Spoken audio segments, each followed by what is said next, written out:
Allez, ok, donc du coup, on va parler un petit peu des règles de The Everrain avant de vous lancer dans notre aventure suite au trailer que je vous ai présenté il y a peu en fait. Pour ceux qui ne l'ont pas vu, il sera disponible dans les fiches et même dans la playlist tout simplement de The Everrain. Donc, l'idée de cette vidéo est, dans un premier temps, vous parler un petit peu de ce que je vais vous présenter au niveau donc, de l'aventure, de ce que je vous attends, donc en sorte de petite parenthèse, tout simplement. Ensuite, je viendrai vous présenter les règles et le matériel donc, de ce jeu. Je vais essayer de tout vous présenter en même temps, matériel et les règles, à chaque fois de ce même matériel, histoire d'essayer de rendre le tout un petit peu plus fluide. Je rentrerai le moins possible dans les détails. L'idée de cette vidéo est de vous permettre d'avoir en fait les grandes lignes de comment ça va se passer et de comment ça se joue. Les détails de chaque cas, de chaque chose sera à chaque fois revu à travers donc les futures parties, la future partie surtout que je vais vous présenter sur la chaîne. Avant ça, parlons un petit peu de ce qui va venir au niveau de l'aventure de John Biggins. L'idée est de vous présenter un personnage qui a un passé, un historique, qui va essayer de faire quelque chose. On va essayer de lui faire vivre un maximum d'aventures, essayer de résoudre le mystère de l'Everrain, essayer de faire quelque chose dans ce monde post-apocalyptique, j'ai envie de dire, puisque ce grand ancien arrivé sur la planète a commencé à refaçonner celle-ci à son image. Donc on verra comment ça va se passer, on verra un petit peu tout ce que ça va induire au niveau scénarisation et narration, bien que déjà le jeu en propose. L'idée est de donner un gros fil rouge, une trame entre les actes 1, 2, 3, etc. pour avoir, on va dire, une certaine histoire et cohésion entre tous les actes. En fait, l'idée de vous mettre en lumière un personnage et de se dire qu'une fois que ce personnage avec son navire vient à être détruit, son équipage l'ayant abandonné ou été décimé, en fait ça mettra fin à la partie. La parenthèse est terminée, on va pouvoir s'intéresser au matériel et aux règles. Donc déjà, qu'est-ce que c'est Everrain? C'est un jeu d'exploration narratif dans un monde où vous allez avoir des batailles navales, de l'exploration d'îles, un petit peu à la manière d'un pirate, des pirates, dans un monde un peu Lovecraft. D'accord? Vous allez avoir donc des bateaux gentils, donc moi je les ai représentés comme ça, avec une couleur un petit peu blanche dorée, et des bateaux ennemis avec, donc ce sera toujours le même, des bateaux noirs avec une proue rouge. C'est un jeu donc d'exploration à la Mage Knight sans la partie deck building, en gros. La partie building, crafting, concernera beaucoup plus votre navire à proprement parler que vous allez construire. Et la grosse différence par rapport à Mage Knight, c'est qu'il s'agit avant tout d'une course. Une course entre vous et le grand méchant, le grand ancien, appelé Avatar. Enfin, du moins je pense, moi je l'appellerai souvent beaucoup plus le grand ancien. Comment est représentée cette course? Sur cette première piste en bas, vous avez deux jetons importants qui vont beaucoup bouger sur cette piste, qui vont être notre jeton à nous, joueurs, le pion découverte, et le pion ici, c'est le pion découverte ennemi. Donc l'idée, ils vont se tirer la bourre, d'accord, l'un devant ou l'un derrière l'autre. Vous allez avoir donc plusieurs actes au cours de la partie qui vont être donc les checkpoints colorés, d'accord. Vous pouvez avoir donc au maximum donc 1, 2, 3 et terminer sur la fin du quatrième acte. Lorsque vous arrivez à la fin d'un acte, donc arriver de 1 à 4, que ce soit vous ou l'ennemi, il va y avoir donc des choses qui vont se passer, du bonus quand ça va être vous qui va arriver donc en premier, du malus quand c'est l'ennemi qui arrive, normal. L'objectif après, c'est que ce deuxième acte, on repart tous les deux à égalité et on recommence pour le deuxième acte et ainsi de suite. La course se termine au point de départ du jeton Avatar.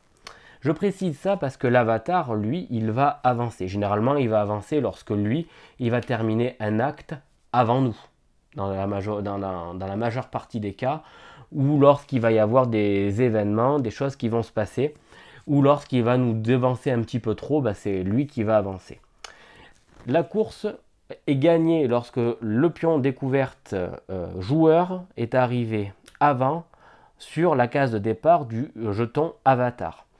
L'avatar gagne la partie lorsque c'est lui qui est arrivé au point de départ du jeton joueur. Lorsque les deux jetons viennent à se croiser, il y a le Big Boss qui apparaît sur la carte, sur la map, et il va se passer plein de choses avec des objectifs propres à ce grand ancien. Comment ce jeton ennemi découverte avance? Il avance via une deuxième piste, la piste donc est juste au-dessus, numérotée de 1 à 10.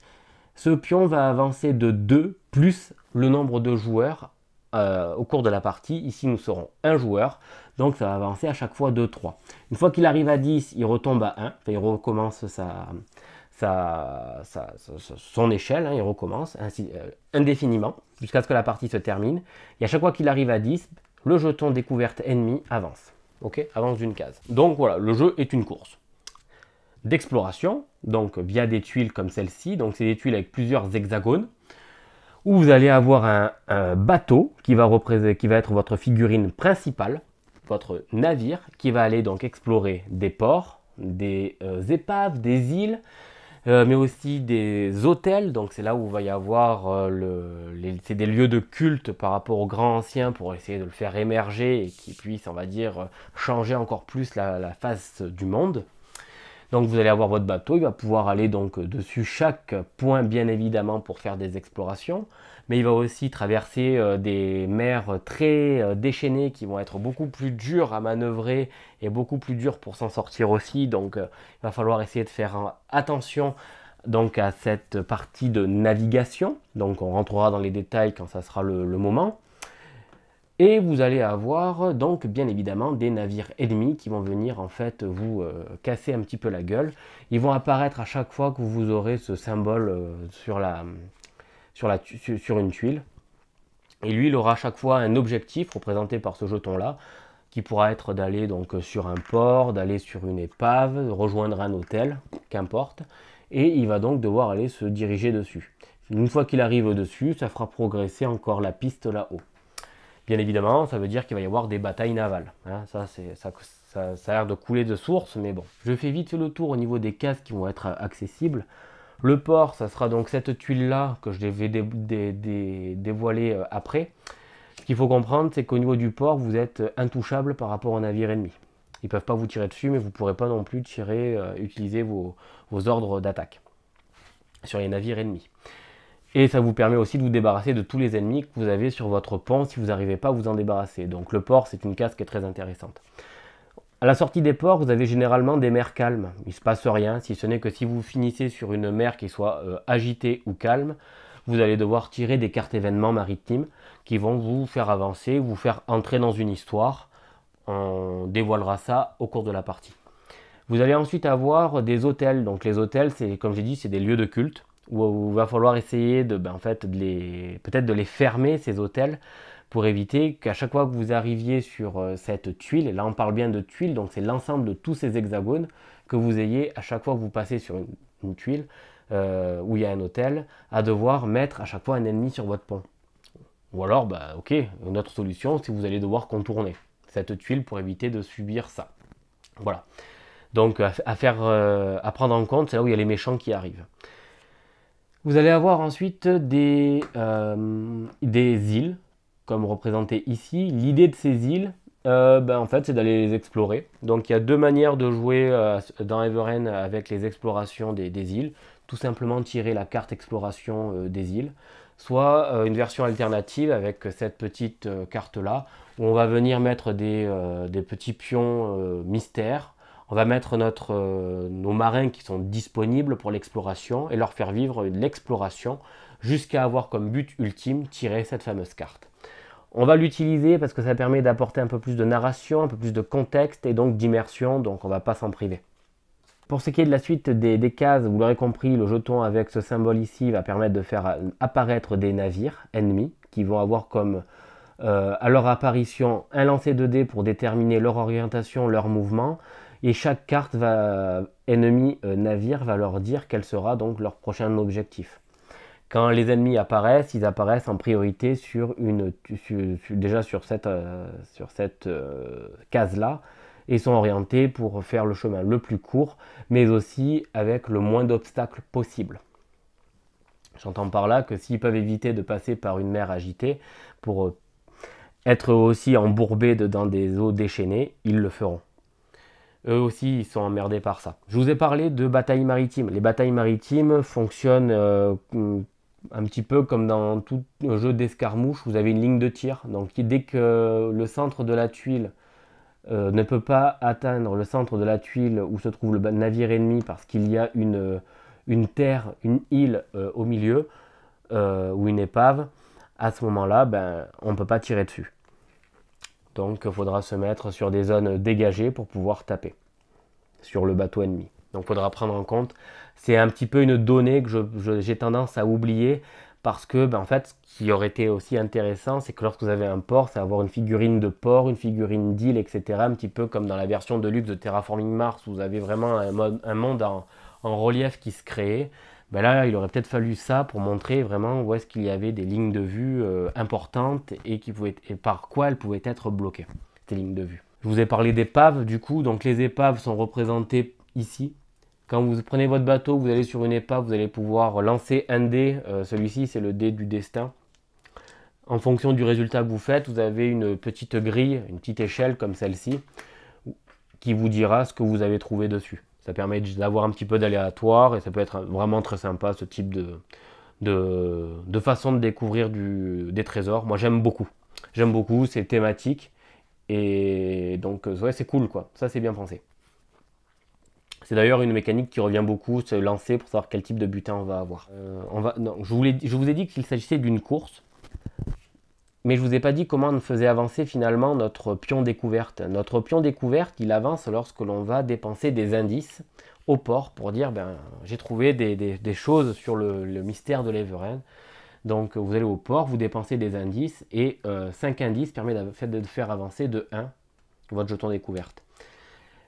Comment on gagne les jetons indices? Ça peut être possible via l'exploration. Donc votre bateau, lorsqu'il découvre une nouvelle tuile, vous voyez ici il y a un chiffre 2 avec le symbole des indices, c'est-à-dire que vous allez gagner 2 indices. Évidemment, il y a plein d'autres manières pour avoir des indices, mais l'exploration fait quand même partie du jeu et donc de la possibilité d'apporter des indices dedans son histoire, dedans sa quête de résolution des mystères de l'Everen. Voilà, donc grosso modo, je vous ai présenté un petit peu de quoi il s'agissait au niveau des tuiles finalement. On va parler un petit peu des cartes. Donc ici, je vous l'ai dit, c'est des cartes d'événements maritimes sur lesquels vous allez avoir généralement des choix ou des histoires qui vont se déclencher. En fonction, j'expliquerai au cours de la partie comment ça se passe. Même topo avec les cartes exploration terrestre, donc sur les îles. Ici, vous avez un gros paquet de cartes qui correspond aux améliorations de vos navires dans le pont inférieur. Le pont inférieur, c'est représenté donc, sur votre navire ici, d'accord? Ici, ce sont les cartes artillerie qui sont vraiment très très bien pensées et j'aime beaucoup. La seule petite, on va dire, ambiguïté que ce type de carte peut présenter, c'est ce système de flèches et aussi le fait que toutes ces armes, on ne peut pas les mettre où on veut. C'est des armes, par exemple le basilic que j'ai ici, très très forte comme arme. Par contre, elle peut être posée uniquement à bâbord ou à tribord. Donc à ce moment-là, quand vous faites un choix d'une arme dans un poste, ça veut dire que vous allez devoir utiliser un ordre pour utiliser votre basilic. Vous allez devoir en plus y placer un marin sur le bon côté, donc là du coup à bâbord pour pouvoir y mettre votre marin pour qu'il puisse utiliser le basilic. Et surtout en plus que vous ayez votre bateau qui soit bien sur le côté, là pour le coup bâbord, hein, vous avez votre proue qui est là, c'est bien donc sur le côté gauche que votre navire va tirer. Ce qui fait que l'orientation de votre navire va devenir très important autant au niveau de la navigation qu'au niveau des combats. Si votre navire est mal orienté, vous ne pourrez pas utiliser toutes vos armes. Il en va de même pour la proue ou la poupe. Il faudra mettre votre marin au bon endroit pour tirer dans le sens où l'arme sera déclenchée. Donc ce système de combat maritime avec ce système de cartes est extrêmement bien pensé. J'adore. Et c'est là où le sens de navigation et d'orientation, et là où vous allez devoir utiliser vos mouvements à travers donc votre partie, sera extrêmement important. Tout mouvement de navigation doit être jugé et jaugé correctement. C'est déterminant pour votre partie. Et pour vos combats maritimes du coup, et pour l'issue en fait, de la survie de votre navire. En dessous, ici, un très gros paquet de cartes, marchandises, babioles, runes et compagnie. Je ne rentre pas plus dans les détails. Ce qu'il faut comprendre, c'est qu'il y a un système de cotation ou de valeur, si on veut, des marchandises que l'on peut trouver, des trésors que l'on peut avoir. Il a une valeur de base, mais dans certains ports, il coûte rien du tout, certainement parce que ça se trouve facilement, et dans d'autres ports, il doit être extrêmement rare et coûte beaucoup plus cher. C'est très intéressant d'avoir ce système-là pour faire et orienter peut-être son système de jeu autour d'un commerce. Faire du commerce, avoir beaucoup de pognon. Du pognon permet d'acheter des indices et les indices permettent de faire avancer votre jeton découverte. Ça peut être une solution pour jouer à ce jeu aussi. Pour revenir sur les explorations, une fois que vous allez arriver sur un hôtel, une épave, une île, vous ne pourrez pas les visiter de manière infinie. Vous l'avez visité, vous allez avoir un jeton croix qui vous dira vous ne pourrez plus y aller, c'est terminé. Ça va forcément vous contraindre à devoir aller explorer d'autres îles, d'autres tuiles. D'accord? C'est là où l'exploration est forcée, obligatoire et très importante. Donc encore une fois, système très bien pensé. Ça veut aussi dire que si vous avez toutes vos îles qui ont été, je ne sais pas, au cours de votre partie, qui ont été explorées et que pour pouvoir bénéficier de la fin de votre histoire, il fallait une île, tant pis pour vous, c'est perdu, vous ne connaîtrez pas la fin de l'histoire. Ce qui va vous forcer à rejouer ou espérer retomber sur la même histoire, parce qu'il y a quand même une énorme variété au niveau narratif dans ce jeu. Partons de l'autre côté du plateau. Donc en haut, vous avez 3 decks. Le deck ici est composé des monstres de l'arc niveau 1 et des bateaux croiseurs ennemis, d'accord, des bateaux ennemis. Donc c'est tout mélangé, à chaque fois qu'on tombe dessus, tac, c'est des monstres de valeur 1, très bien. Les monstres de l'arc 2 sont donc disponibles et apparaîtront dans le deuxième arc, et l'arc 3, le héros, lui arrivera à partir donc de l'arc 3 puisqu'il est de niveau 3. Ça a une importance puisque ça va être une progression très crescendo au niveau des affrontements et des abordages. Donc ça va falloir en prendre vraiment compte de cette progression de difficulté dans les combats. Et ça va apporter d'autant plus de suspense et d'intensité au jeu. Parce que vraiment, il y en a, c'est des bouchées. Ensuite, je saute les 2 petites cartes ici, je vais y revenir par la suite. Ici, vous avez donc les cartes qui reprennent donc notre grand ancien. 3 cartes où c'est le même grand ancien, mais qui se jouent de manière différente. On verra comment ça va se passer, sur quelle tuile, sur quelle carte on va tomber. Ce que je déplore un petit peu dans ce jeu, c'est quand même la manière dont les règles ont été abordées sur le grand ancien. On dit qu'il se joue comme un navire. Ouais, par contre, il y a plein de cas qui ne sont pas expliqués. Donc, pour certains cas récurrents qui reviennent quand le grand ancien arrive dans la partie, je vais de suite mettre ça au clair. Lorsque le grand ancien arrive, il se déplace avec son nombre de mouvements et il se joue comme un navire. Ici, pas de problème. Mais s'il vient à arriver sur une tuile où il y a un navire, où il y a le navire joueur, à ce moment-là, le navire joueur est expulsé de la tuile, donc en fonction de son orientation, là ou alors là, d'accord, sur une tuile adjacente, qu'importe. Il va subir 2 dégâts sur son bateau, sur le pont, d'accord. Chaque marin présent sur le pont, donc quand je vais dire sur le pont, c'est le pont supérieur, d'accord. Pour chaque marin présent sur le pont, ils subiront un trauma et un stress.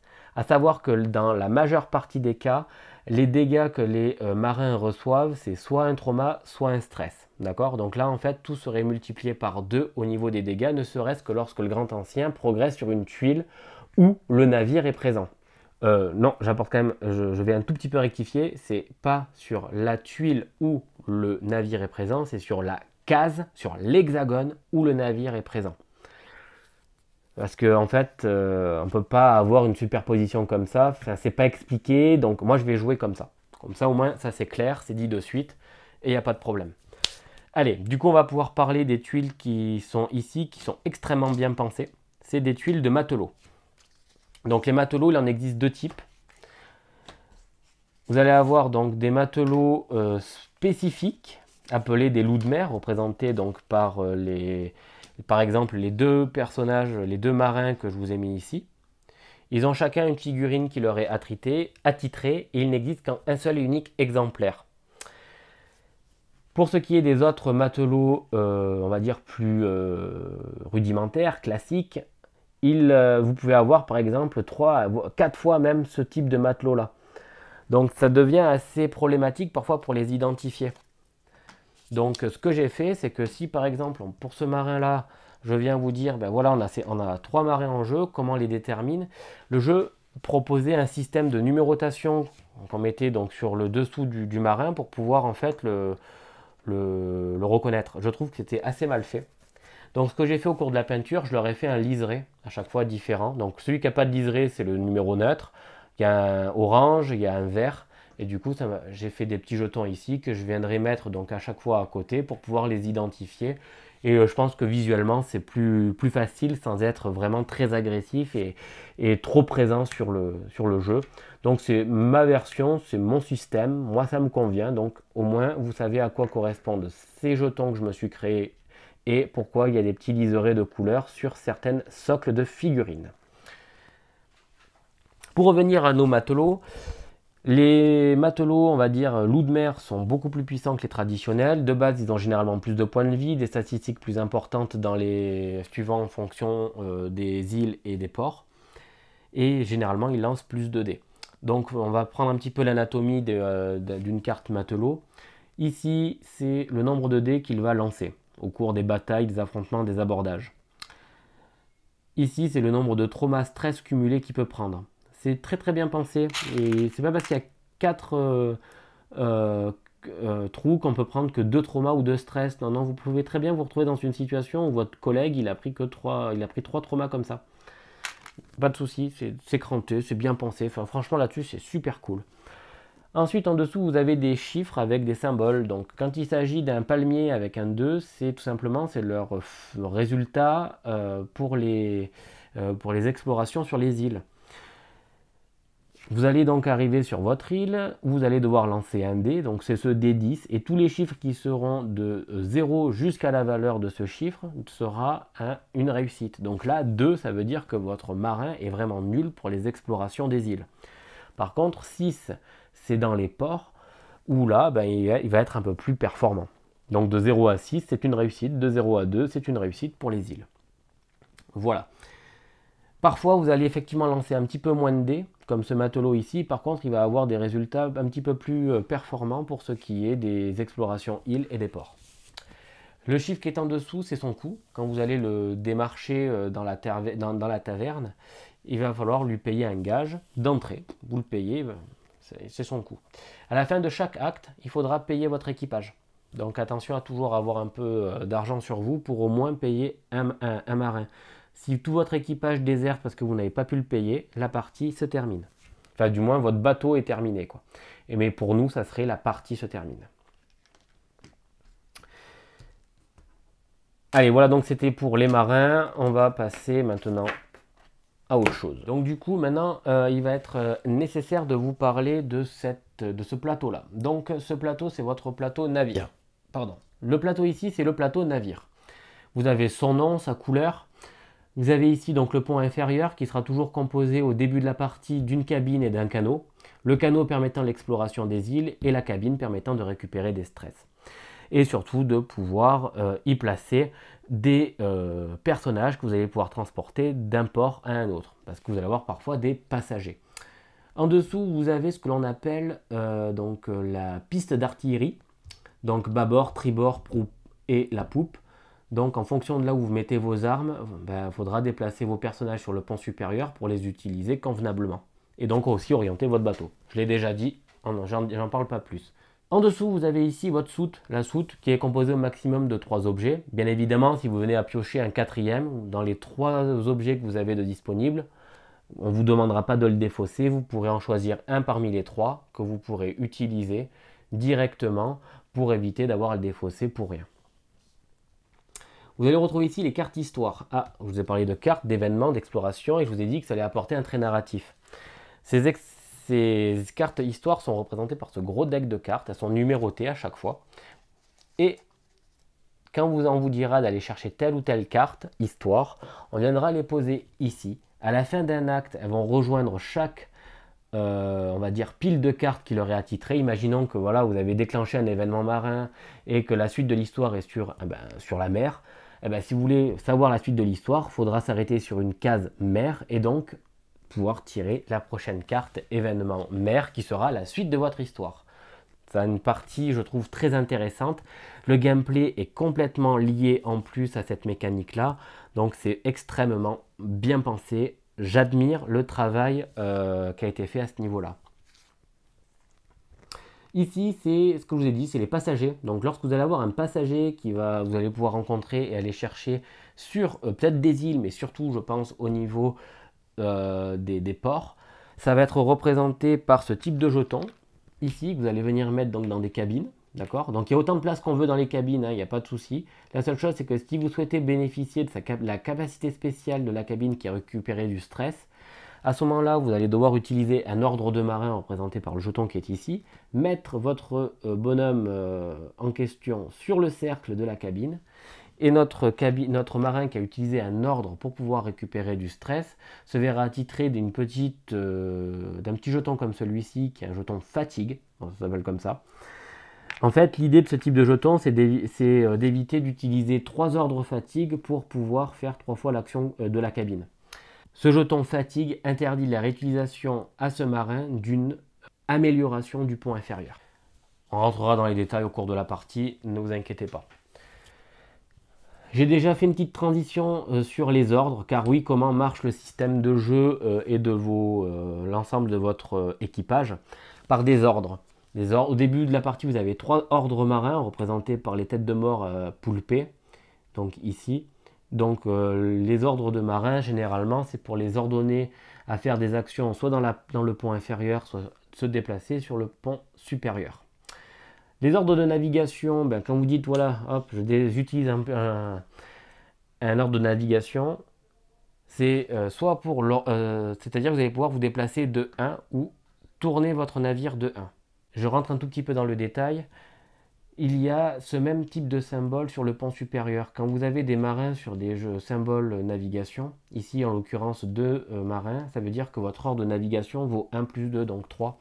Donc vous pourrez par exemple tourner votre navire de 1, 2 et 3. Car oui, ça semble logique, je le précise quand même, votre navire ne va que dans le sens vers l'avant, et l'avant c'est votre proue. D'accord, hein. Et il ne peut pas faire de machine arrière, hein, voilà. Le jeton rouge, c'est le jeton artillerie. Bon, pour le moment, il n'y en a qu'un seul. Et il permet en fait, tout simplement, lancer une paire de dés sur si vous êtes équipé, bien sûr, en armement, sur les navires ennemis. Donc, ce n'est pas l'action, semble-t-il, que l'on utilise le plus en début de partie.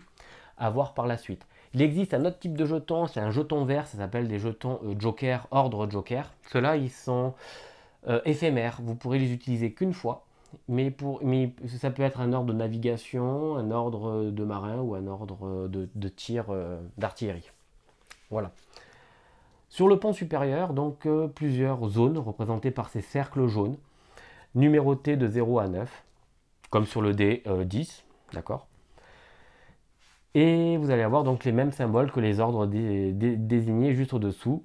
Donc c'est tout simplement pour, on va dire, déplacer vos marins au bon endroit pour leur faire le type d'action que vous désirez. Donc par exemple, vous avez des marins qui sont donc dans le pont inférieur, parce que c'est possible de les déplacer comme ça. Vous dites, voilà, j'utilise 2 ordres marins. 2 ordres marins pour vous dire à mes 2 marins ici d'aller là et d'aller là. Voilà, c'est possible. Ensuite, un jeton navigation pour le faire 1, 2 et 3. Et par exemple, il va dans la mer, machin. Voilà, c'est possible. Le type de jeton que vous avez ici, c'est des jetons de dégâts. Car oui, quand votre navire prendra par exemple des dégâts à cause des navires ennemis, les dégâts seront, par exemple, le navire en haut, il dit ouais, bon ben voilà, je lance mes dés, tac, tu prends un dégât. Alors le dégât, on lancera le dé ici, en fonction du chiffre, on viendra recouvrir le poste en question. Les postes en question qui sont recouverts ne peuvent plus être utilisés. Lors des combats maritimes, ça me permet d'en parler, tous les marins qui sont sur un poste de navigation permet de lancer à chaque fois un dé esquive par des dégâts que lance viendrait à lancer le bateau ennemi. D'accord? Donc là, c'est très très important finalement d'avoir des marins sur le pont supérieur. L'inconvénient, c'est qu'à la fin de chaque tour, vous allez avoir un stress pour tous les marins qui sont sur le pont supérieur. J'en profite aussi pour vous dire qu'à la fin de chaque tour, on ne récupère pas tous les ordres, on n'en récupère que 3. Donc si par exemple vous retrouvez à sec ici 0 et que vous pouvez en récupérer que 3, bon ben ça veut dire que vous êtes, on va dire, un peu dans la merde au bout d'un moment, hein, parce que vous ne pourrez pas tout faire. Où est-ce que vous placez vos jetons indices? Vous placez vos jetons indices ici. Voilà, la thune un peu partout, vous commencez avec 40. La thune très importante puisqu'on va devoir faire des échanges, on va devoir acheter des choses. Et où est-ce qu'on achète toutes ces choses? On achète tout ça et on commerce tout ça dans les ports. Alors les ports, c'est cette petite tuile ici, ce petit carton ou du moins ce petit plateau. Donc il y a plusieurs choses au niveau des ports. Déjà, ce qu'il faut comprendre, c'est qu'à chaque fois que vous arrivez donc dans un port, vous allez avoir un habitant aléatoire qui sera tiré, donc représenté par ce paquet de cartes. Donc ça en fait quand même un des habitants. Et en gros, les habitants, ça va être donc des histoires qui vont vous être proposées, ça va être des services, ça va être des personnages, ça va être tout et n'importe quoi. Et ça va changer à chaque fois que vous allez revenir dans le même port ou changer de port. En gros, dès que vous quittez le port, l'habitant, même si vous ne l'avez pas utilisé, est défaussé. Ensuite, le chantier naval. Donc le chantier naval, c'est là où vous allez pouvoir réparer votre bateau s'il vient à être amoché. C'est là où vous allez pouvoir l'améliorer et installer peut-être des découvertes que vous aurez fait au cours de votre aventure. Imaginons que vous ayez fait une exploration et que vous soyez tombé sur un schéma de cabine, parce que là voilà, c'est une cabine, vous êtes tombé sur ce schéma de cabine, il est dans votre soute, d'accord? Si vous souhaitez, vous pouvez très bien dire, ben voilà, cette cabine, je souhaite l'installer. Ben, l'installation de la cabine, l'installation d'un schéma coûte la moitié du coût de la cabine. Là, vous me direz comment on fait, elle coûte 0. Ben, 0 divisé par 0, ben, ça fait 0. Vous avez installé une cabine. Voilà. Mais il faut dans tous les cas envoyer un marin à cet endroit-là pour pouvoir faire l'installation de notre cabine. Je rentrerai dans les détails sur d'autres petites subtilités. Vous allez pouvoir aussi aller acheter des armes et des améliorations. Donc, il faudra piocher 4 cartes et dans ces 4 cartes, au choix, il faudra tirer soit des cartes artillerie, donc c'est celles qui sont ici, soit des cartes amélioration, les marrons. Vous achetez ce que vous pouvez et une fois que vous les avez achetées, elles sont directement installées. Donc, en gros, pour installer une carte qui a été piochée pour l'améliorer, vous l'installez directement. Alors ça semble aussi couler de source parce qu'un cercle égale un seul et unique personnage que vous pouvez envoyer donc sur la case en question. La précision que je vais apporter ici concerne, on va dire, un petit détail au niveau du gameplay qui est parfois pas très bien expliqué ou pas très bien compris. Et ça se comprend, on va dire, mécaniquement là pour le coup. Vous pouvez envoyer qu'un seul et unique marin. Si vous pouviez faire que la possibilité d'amélioration, donc vous pouviez donc aller chercher acheter que des cartes. Les cartes que vous aurez, par exemple, vous pouvez en acheter 4. Vous les mettez où? Dans votre soute? Non, elles sont limitées à 3. Donc ça veut dire qu'à ce moment-là, vous ne pourriez pas installer vos améliorations, vous pourrez que les acheter, pas forcément les stocker. Et en plus, pas même à ce tour-là, vu que vous n'avez pas la place de poser un autre marin pour faire la capacité installation. Donc vous l'aurez compris, quand vous venez ici, que vous faites la version j'achète du matériel artillerie ou des améliorations, vous les installez directement, en fait. D'accord? Les installations concernent uniquement des schémas que vous aurez trouvés au cours de votre aventure. Je ne détaille pas plus. Ensuite, ici, c'est le marché. Ben là, si vous allez pouvoir acheter des trésors, des marchandises sur le port. Donc c'est marqué ici, tu pioches 3 cartes trésor et tu achètes ce que tu peux acheter au coût du port. Là, il y a une option aussi possible, c'est de la revente. Vous allez très bien pouvoir revendre votre matériel. Bien évidemment, le coût est indexé en fonction du port. Je vous ai expliqué tout à l'heure de quoi il en retourne. Vous avez aussi la taverne. Donc au niveau de la taverne, vous allez pouvoir vous y reposer, vous allez pouvoir faire des jeux et donc peut-être défausser du stress, peut-être perdre de l'argent. Donc c'est quelque chose qui est quand même relativement moyen, d'accord? C'est très aléatoire. C'est pas quelque chose que j'affectionnerais particulièrement. L'aspect jeu dans la taverne, c'est pas ce qui est le plus intéressant. Vous avez aussi la possibilité d'aller boire un coup, là ça va vous soigner le stress. Et peut-être parfois, ben, si vous buvez un petit peu trop, ben, vous faire gagner un effet négatif. Hein, un défaut. Oui, ça me fait dire que je ne vous ai pas parlé de certaines choses. Nos marins, quand vous les achetez, vous avez vu, il y a deux petites, il y a des encadrés en dessous. Où c'est vide, d'accord? Ben, en fait, vous allez pouvoir ici mettre des traits, une qualité et un défaut. Ça va personnaliser votre marin. Les qualités et défauts sont de capacité spéciale si vous voulez. Seuls les matelots, les loups de mer ne peuvent pas avoir de défaut. Ils ont une capacité spéciale de base qui est guide et c'est inaliénable, on ne peut pas le changer. Et après à côté vous y mettez une qualité. Ok, pardon, je viens de dire qualité, non, vous y mettez bien un défaut. Le mec il ne peut pas être parfait. Hein. Parce que de base sa qualité inaliénable, c'est une qualité. Donc il va avoir un défaut notre bonhomme. Pardon, excusez-moi, donc c'est bien un défaut qu'on met. Ensuite, en dessous, nous allons avoir donc la possibilité d'attendre et d'observer. On est dans la taverne, on boit un coup, on regarde ce qui se passe, on écoute ce qui se passe. Ça va nous coûter un peu d'argent, ça va peut-être nous faire dépenser du temps aussi, mais le temps et l'argent permettent de remporter des indices. Donc, ça devient très intéressant. La possibilité aussi d'engager des marins. Donc là, vous allez piocher 3 marins. Les marins que vous souhaitez embaucher, vous les payez. Ceux que vous n'aimez pas, vous les défaussez. Tout simplement. On arrive ensuite à l'apothicaire. Donc l'apothicaire, c'est là où vous allez soigner un petit peu vos bonhommes. Encore une fois, c'est de l'argent que vous allez dépenser et vous allez devoir lancer un dé en fonction du. Vous allez devoir lancer un dé en fonction du résultat. Il va se passer des trucs. Enfin, quelque chose qui est très important, l'université. L'université, vous prenez votre bonhomme, vous le mettez ici et vous allez dire, moi je vais dépenser mes 5 indices pour pouvoir faire avancer mon jeton exploration, découverte. Voilà. D'un cran, pouf, youpi, super.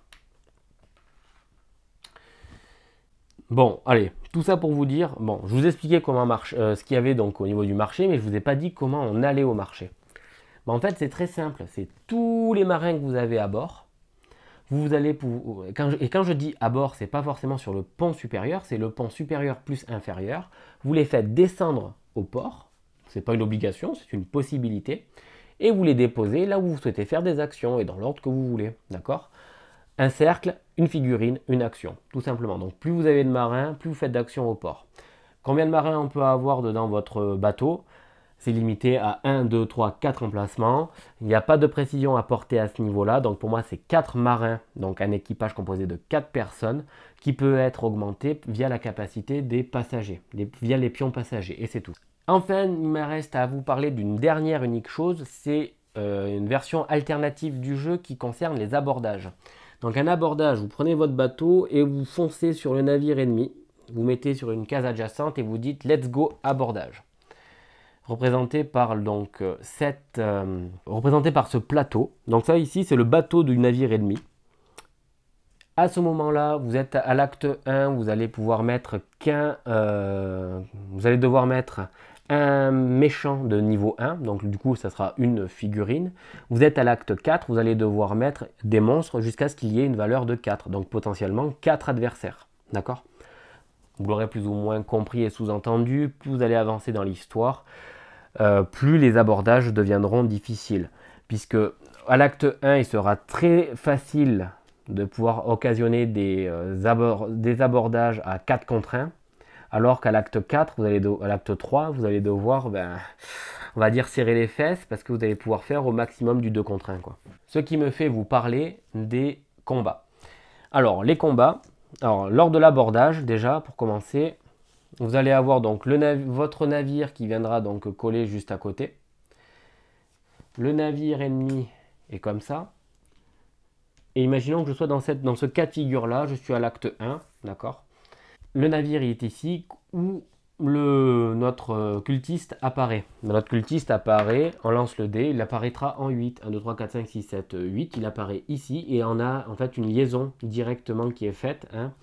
Elle est invisible, mais elle y est. D'accord, il y a une liaison qui est faite entre les deux ponts de nos navires.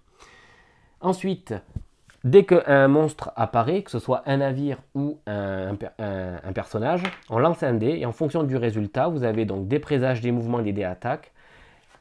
On se réfère à la carte de notre adversaire, ici notre cultiste, et en fonction du résultat présage possible, on fait le présage en principal, sinon on fait faire un mouvement, et là il va se déplacer en direction du pont donc de notre bateau, et du marin le plus proche.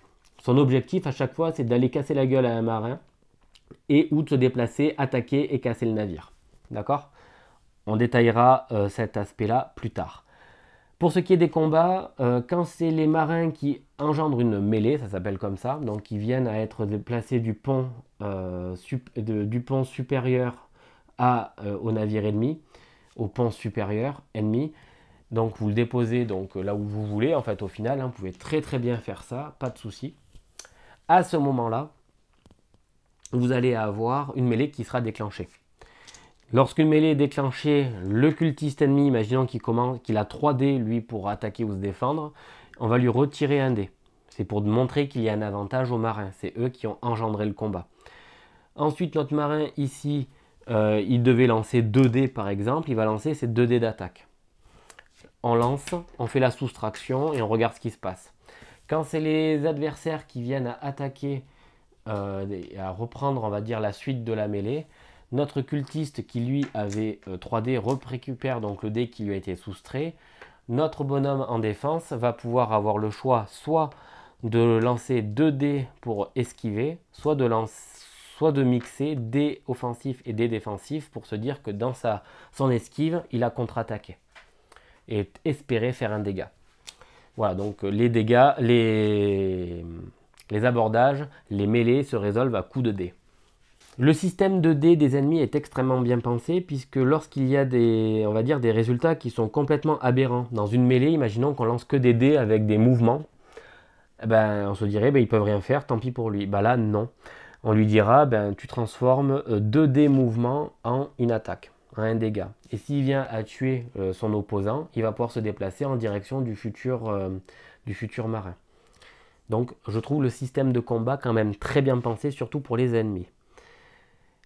Un abordage est gagné lorsque tous les ennemis sont sortis du pont.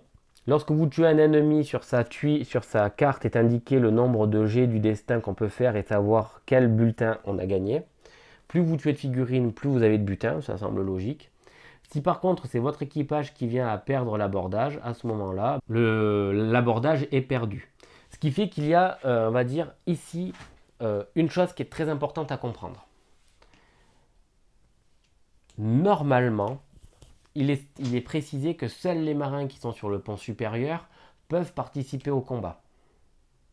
Donc, à utiliser donc, des ordres, pas d'ordre de marin, on dit voilà directement, pouf, toi tu vas là, tu vas attaquer, tu fais ton abordage. Avant de le dire, bonhomme, tu vas là, tu vas ici, vous pouvez très bien dépenser un ordre de marin, le faire aller sur le pont supérieur et lui dire, avant que tout le monde attaque l'abordage, pouf, c'est parti, on y va, nous allons faire des mêlées. Ceci dit, il y a quelque chose qui est très mal expliqué, c'est la version où, imaginons que l'abordage se passe comme ça, la mêlée est perdue, il n'y a plus personne sur le pont supérieur, mais il y a quelqu'un dans le pont inférieur. Normalement, l'abordage est perdu, comment on règle ce souci? Comme ça n'est pas précisé, ce que je ferai, je dirais que les bonhommes qui sont ici, l'abordage est perdu, les bonhommes qui sont ici passent sur le pont supérieur. Il n'y a rien qui nous dit que dans le pont inférieur du navire, il n'y ait pas d'autres personnages. Donc à ce moment-là, je retrancherai l'abordage qui est perdu, d'accord? Et on continuera avec donc des personnes sur le pont supérieur et on continuera avec le navire ici qui est encore présent. Ok? Et on continuera notre aventure normalement.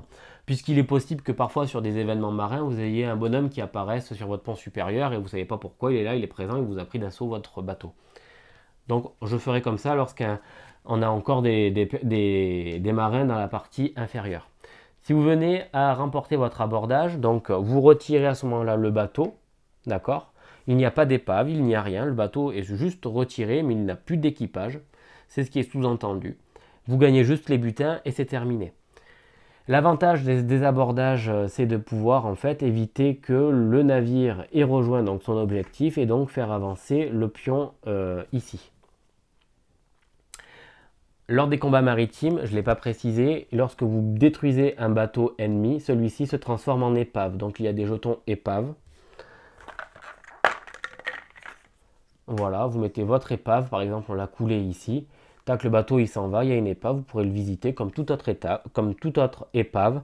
Et toute épave visitée viendra avoir son jeton quand même dessus sans aucun problème. Alors je pense que j'ai fait un peu le tour au niveau des règles de The Everrain. Un tour de jeu se présente de la manière suivante. Vous commencez votre partie avec 6 ordres. Vous en dépensez le nombre que vous voulez. Dès que vous avez dépensé le nombre d'ordres que vous souhaitez avoir, votre tour se termine. À ce moment-là, si le grand ancien est en jeu, il va faire son travail. Ensuite, ça va être les tempêtes. Car oui, lorsque vous allez passer d'un acte à un autre, vous allez avoir une tempête qui va apparaître et qui à chaque fois va grandir et prendre de l'influence et de l'importance. Ces tempêtes vont avoir tendance à ce moment-là à évoluer en fonction du résultat du dé destin. Donc quand c'est de 0 à 5, c'est plutôt une très bonne réussite. C'est vous qui choisissez dans quel sens ça se déplace votre tempête. Si c'est au-dessus, à ce moment-là, elle ira dans notre direction. Une fois que les tempêtes ont été jouées, ce sont les adversaires qui sont sur le pont de votre navire qui vont jouer. Donc ils vont lancer leurs dés et en fonction du résultat des dés, il va y avoir des choses, des mêlées qui vont se déclencher, etc. Après ce seront les navires donc en mer ennemis qui vont jouer. Ils se déplacent et jouent exactement de la même manière. Ils ont leurs dés, en fonction des dés, ils font leur petit truc. Si vous êtes à portée de visibilité donc du navire adverse, eh bien, il va vous prendre en chasse en priorité et ensuite il s'orientera en direction de son pion objectif. Et c'est terminé, de retour à vous. Ok, voilà, donc du coup, je pense que j'ai fait plus ou moins le tour donc sur les règles de The Everrain. Je suis resté très général. C'est normal, c'est fait exprès. On va rentrer dans les détails au cours de notre partie et de notre aventure. Si vous avez des questions, des remarques ou autres, n'hésitez pas à m'en faire part dans l'espace des commentaires. Sur ce, on se retrouve très vite dans l'Everrain. Ciao!